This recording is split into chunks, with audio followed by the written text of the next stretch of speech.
当时钟的指针颤巍巍地划过星期天晚上的10点，一种熟悉的难以名状的恐惧，是否也曾像潮水一样悄然淹没你的心脏？那不是对未完成工作的焦虑，也不是对新一周挑战的恐惧，那是一种更深层、更本质的疲惫，一种灵魂被磨损后发出的无声尖叫。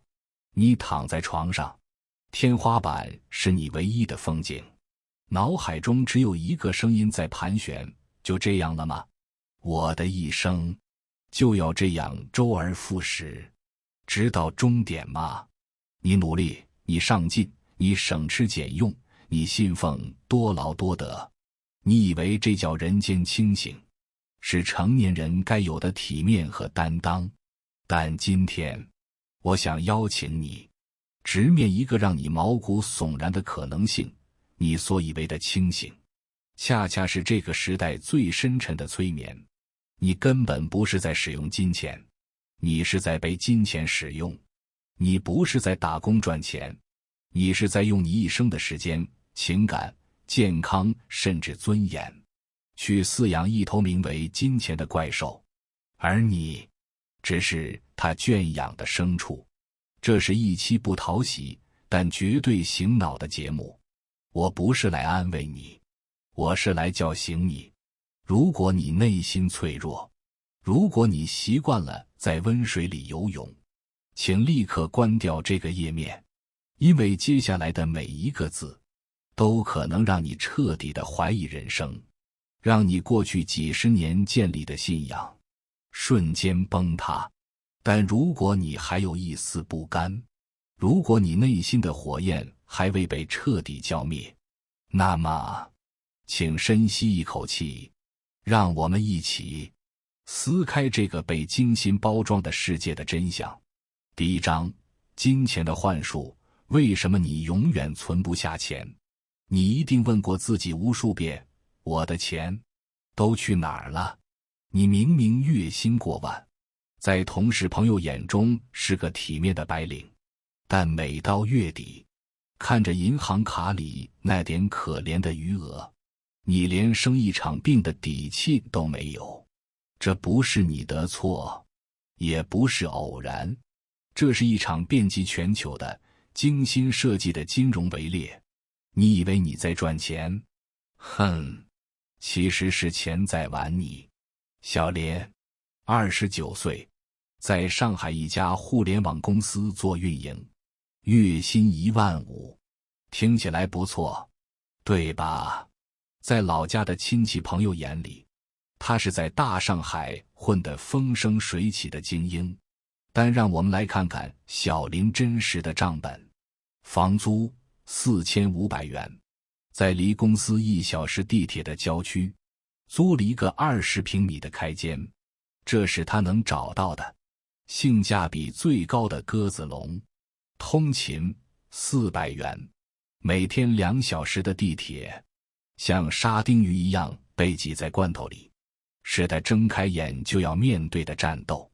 餐饮3000元，早餐是便利店的包子，午餐是25元一份的油腻外卖，晚餐为了省钱，他学会了自己做饭，但偶尔和同事的聚餐，一次就能花掉300-400。生活杂费1000元，水电网费、话费、日用品，这些看不见的开销像无数只小蚂蚁悄悄搬空你的钱包。社交与自我投资2000元，周末要和朋友看场电影，喝杯咖啡吧。新出的游戏机，咬咬牙买了吧。公司楼下新开的健身房，办张年卡提升一下自己吧。老板推荐的在线课程，不买显得不上进吧。算到这里，小林的账户上还剩4100元，看起来还能存下点钱。别急，换季了，总得买几件新衣服吧。就算只逛优衣库，1000块没了。朋友结婚，份子钱1000块跑不掉，父母生日得寄点礼物和红包吧，又是1000，更别提那台用了3年开始卡顿的手机，那双磨破了鞋底的运动鞋，还有偶尔冒出来的牙痛、感冒。小林发现，他就像一个在玩打地鼠游戏的人，永远在疲于奔命地处理各种冒出来的开销。他拼命工作，熬夜加班，换来的薪水刚到手就有了各自的去向，钱从来没有在他手里停留超过1个月，他只是经由他的手流向了房东、餐厅老板、品牌商、平台和银行的口袋。这就是现代都市的物价自动调节机制。无论你在伦敦、纽约、东京还是北京，这个剧本都惊人的相似。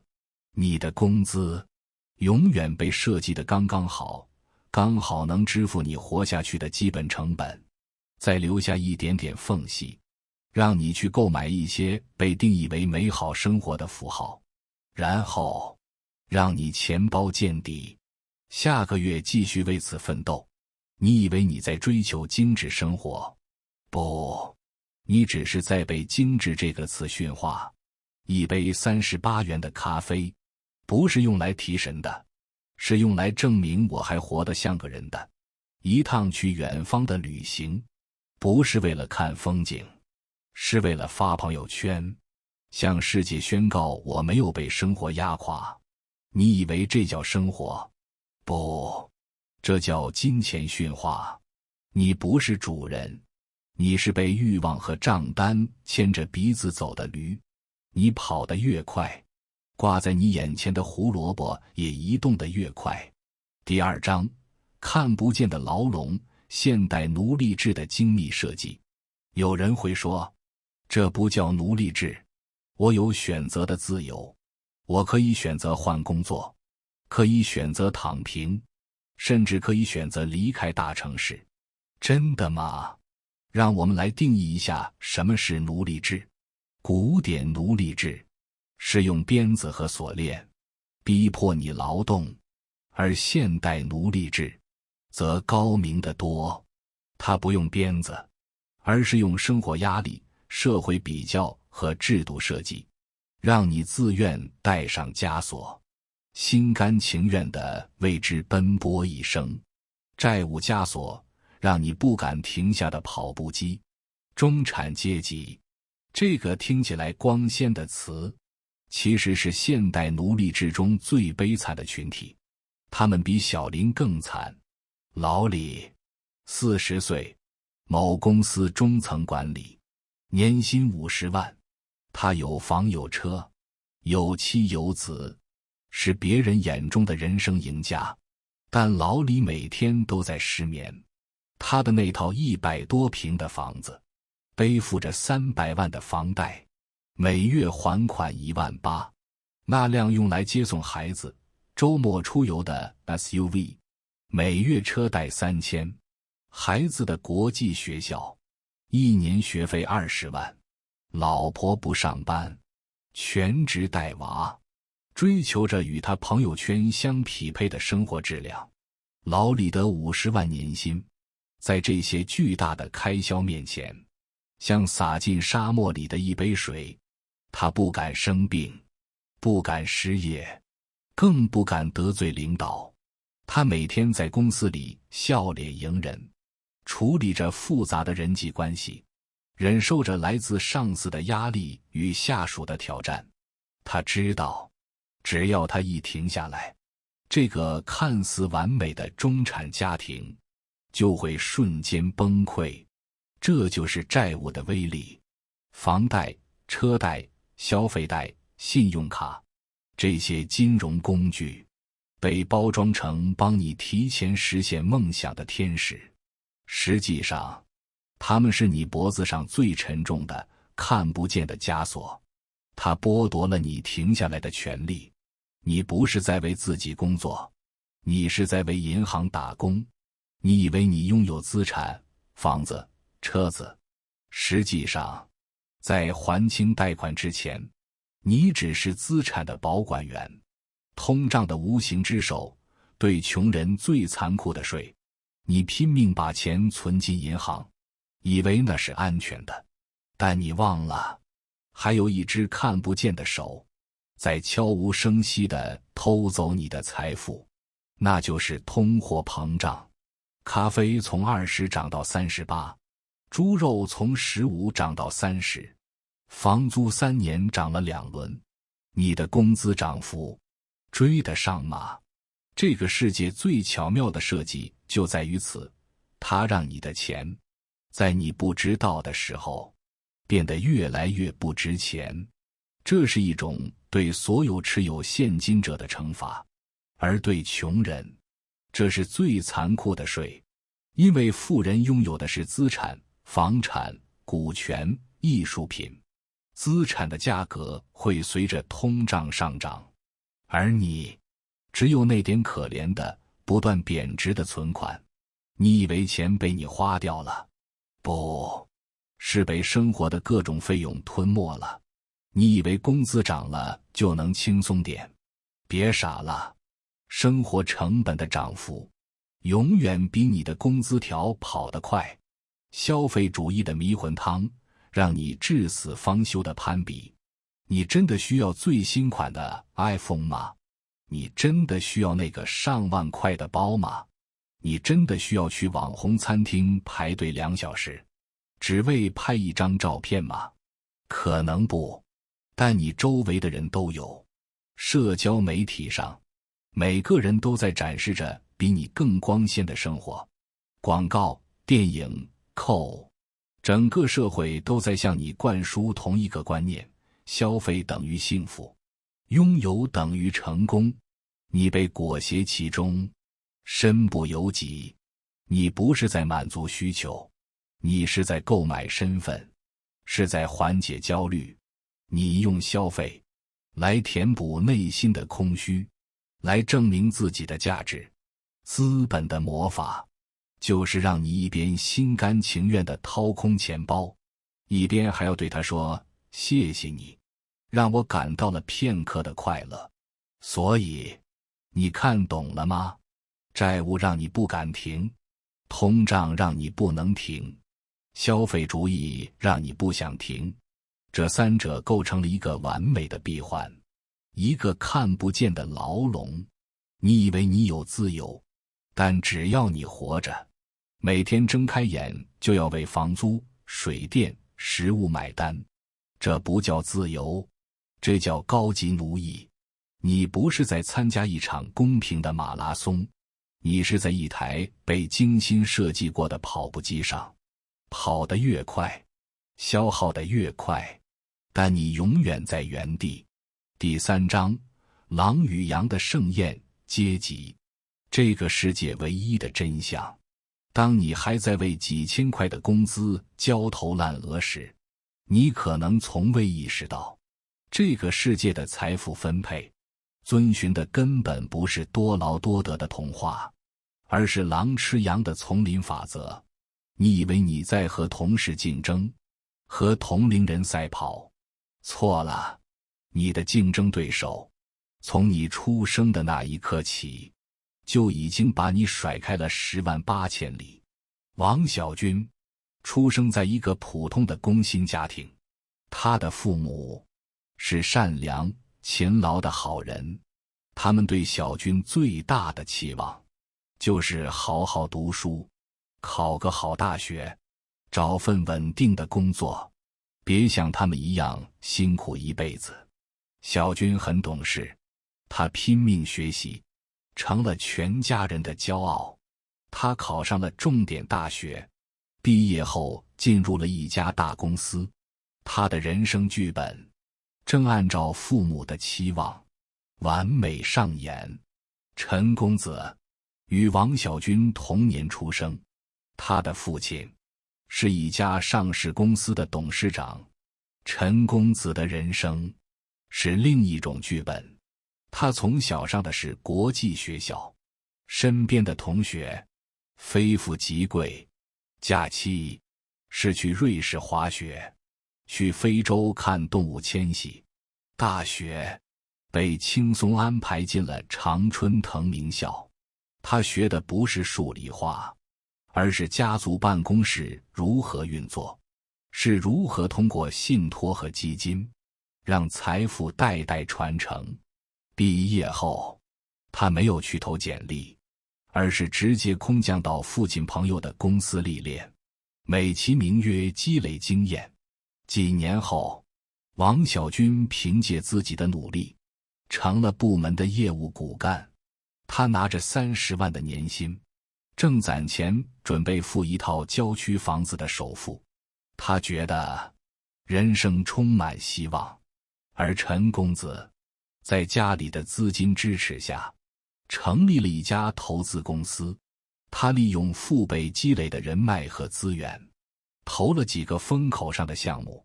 公司上市那天，他的身家已经是王小军奋斗一辈子都无法企及的数字。这就是阶级，它不是你不努力，是你根本不在同一个赛道上。社会告诉你，只要努力，一切皆有可能。但现实是，你出生在哪，很可能就死在哪。富人家的孩子一出生就含着资源的奶嘴，他们学理财是从看着父母谈判、并购、布局开始的。他们的人脉是父辈牌局、酒会、高尔夫球场上的谈笑风生。他们的人生是坐着直升机俯瞰众生。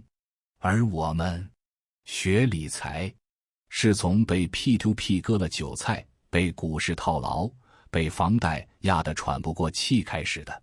我们的教训很深刻，但学费太贵了。狼吃羊，不是因为羊做错了什么，仅仅是因为狼饿了。这就是生态。富人之间也会竞争，也会内斗，但他们在面对羊的时候，立场永远是惊人的一致，维持这个游戏规则，确保自己永远是吃肉的那一方。他们不会通过涨价来吃穷人的钱，因为奢侈品本就是为他们自己服务的。他们会通过让生活必需品涨价，让穷人去承担通胀的成本，因为穷人数量庞大，且无力反抗。你以为你能挑战规则吗？你以为公平正义会到来吗？别天真了。羊去告狼，就算赢了官司，结果也只是换一头更强壮的狼来继续吃你。因为整个生态系统就是为狼设计的。你要么接受被吃的命运，要么拼尽全力让自己也长出獠牙和利爪，学会狼的捕食技巧。没有第3条路。第4章最深的烙印：家庭。阶级的复制机是什么锁死了我们的命运？是制度？是资本？不，比这些更可怕的是那个我们称之为港湾的地方——家庭。对绝大多数人来说，家庭不是避风港，而是命运的发牌机，是阶级的复印机。你出生在怎样的家庭，就决定了你用怎样的视角看世界，用怎样的逻辑思考问题，甚至决定了你人生天花板的高度。阿哲是一个很有艺术天赋的年轻人，他从小就喜欢画画，梦想成为一名设计师。但他的父母是小县城里的普通公务员，他们的人生信条是稳定压倒一切。当阿哲在饭桌上小心翼翼地提出想去报考美术学院时，空气瞬间凝固了。父亲放下筷子，语重心长地说：“儿啊，画画能当饭吃吗？那都是有钱人家的孩子玩的。你看隔壁你王叔叔家的儿子，考了个师范，现在是老师，多稳定，多体面。听爸妈的，咱不搞那些虚的，好好学习，将来也考个公务员，一辈子安安稳稳的，多好。母亲在一旁附和，是啊，你爸妈都是为你好，我们这辈子没什么大本事，就希望你别走弯路，平平安安的。阿哲想反驳，但他看着父母鬓角的白发和充满关切的眼神，一句话也说不出来。这就是最残忍的地方，他们不是不爱你，他们是太爱你了，但他们只能用自己有限的认知去规划他们认为对你最好的路。他们会把自己的恐惧、局限和遗憾当成爱和经验，打包送给你。你想创业，他们说风险太大，安分点。你想辞职去旅行，他们说工作不好找，别瞎折腾。你爱上一个外地人，他们说离家太远，将来谁照顾我们？这些声音像无形的咒语，在你心里回荡了一辈子。最终你活成了他们期望的样子，也活成了他们那个时代的复印件。你把平平淡淡才是真当成了自己的人生信条，却忘了问自己一句，这真的是我想要的吗？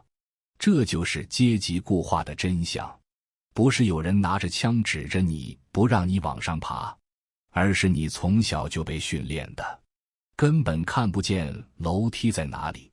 啃老本应是个中性词，甚至是褒义词，它意味着一个出身平凡的年轻人可以借助家庭的力量获得最初的启动资金和试错机会，但在大众的语境里，它却成了贬义词。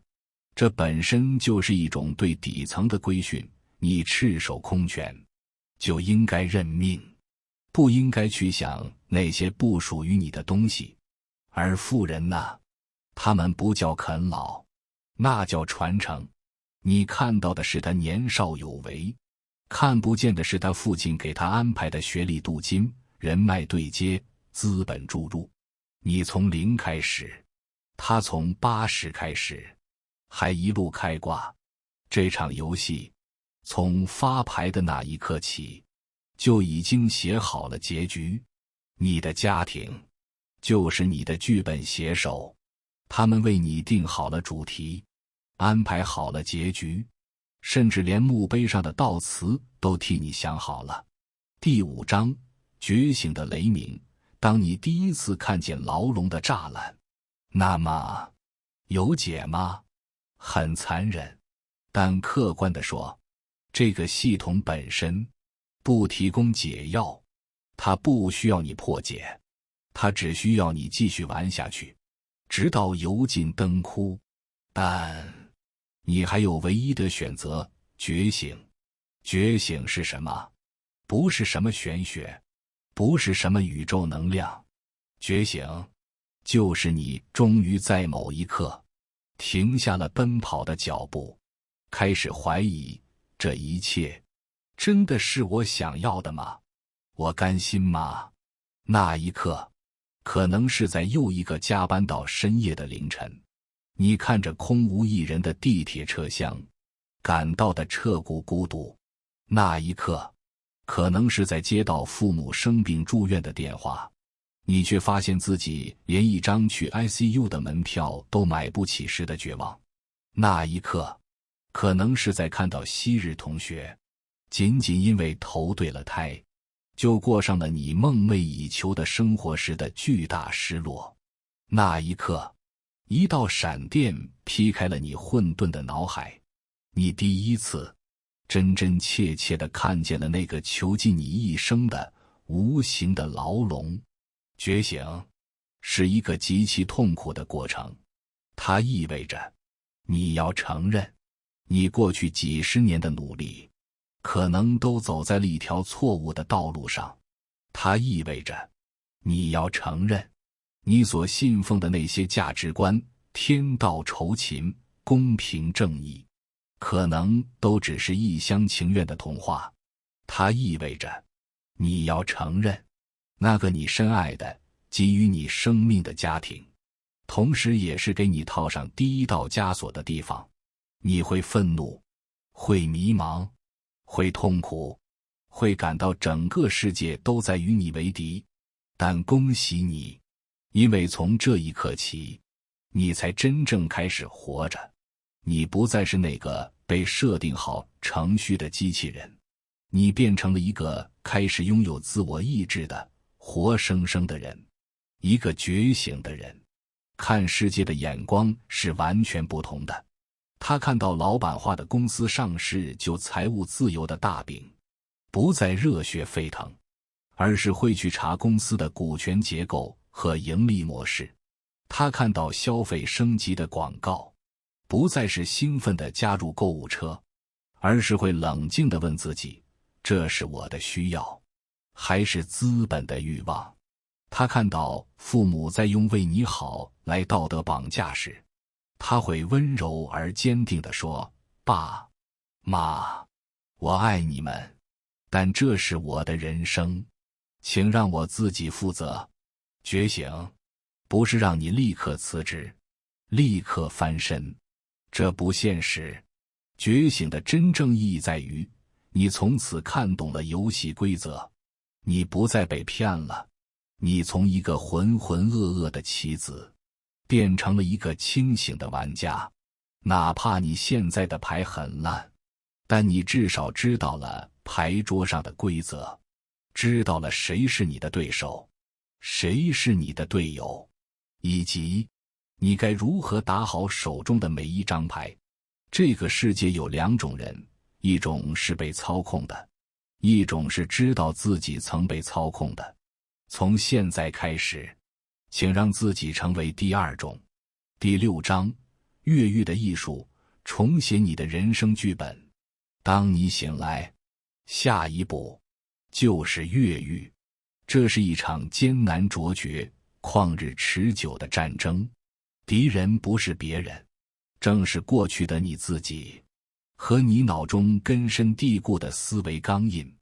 这场越狱分为5个核心步骤，它不是速成的秘籍，而是你未来10年、20年需要刻在骨子里的行动纲领。第一步，彻底停止自我欺骗，承认你的一无所有。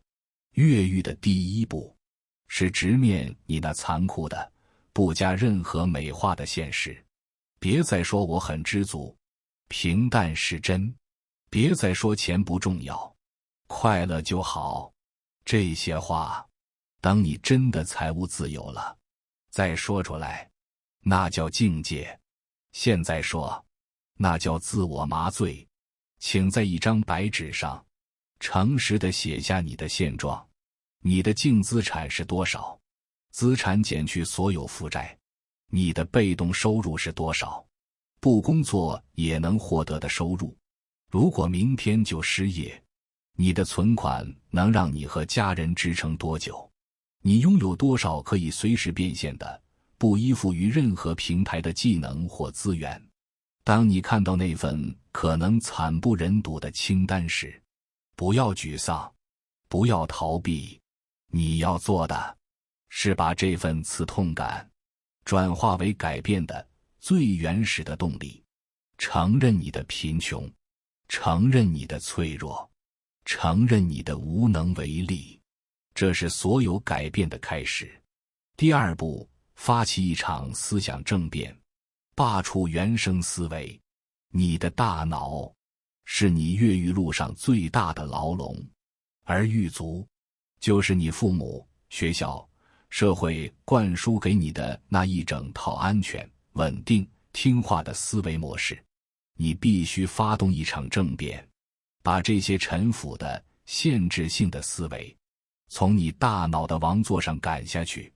旧思维，好好工作，别瞎折腾；新思维，工作只是赚取第一桶金的手段，不是目的。我必须在工作之外建立属于自己的事业系统。旧思维，我要当个孝子，不能让父母失望。新思维对父母最大的孝顺，是让自己活得独立、强大、自由，而不是复制他们失败的人生，让他们为我操心一辈子。旧思维风险太大了，我输不起。新思维对于一无所有的人来说，不改变才是最大的风险。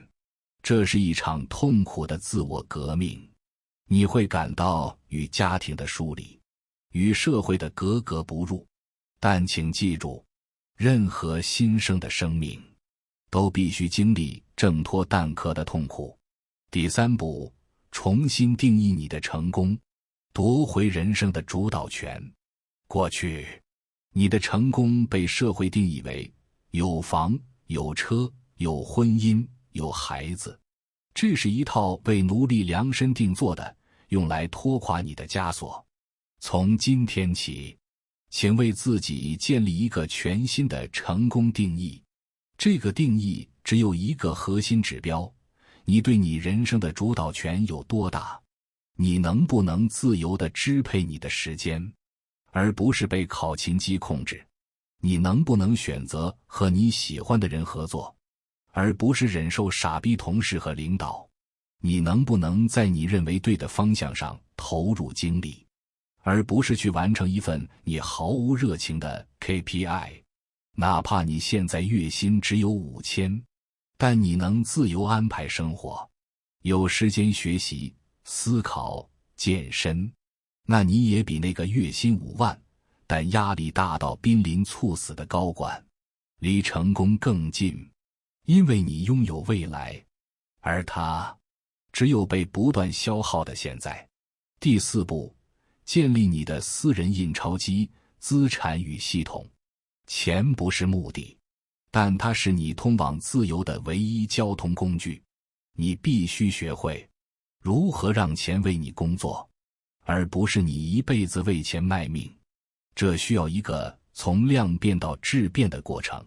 生存期、强制储蓄在觉醒初期，你依然需要通过工作来获取生存资本。此阶段的核心是节流和强制储蓄，砍掉所有不必要的消费，把每一分钱都用在刀刃上。这个阶段的存钱，不是为了理财，是为了积累你的粤语基金，是为了让你在机会来临时有说 yes 的底气。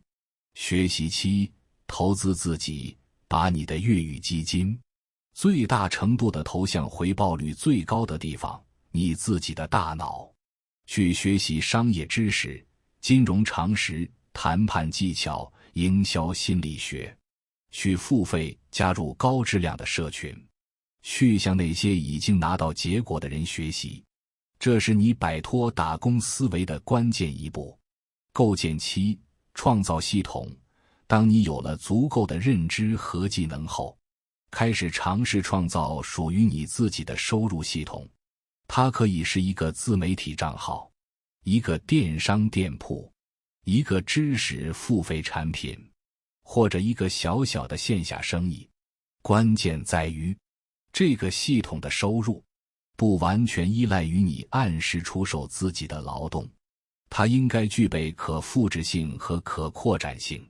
裂变期，以钱生钱。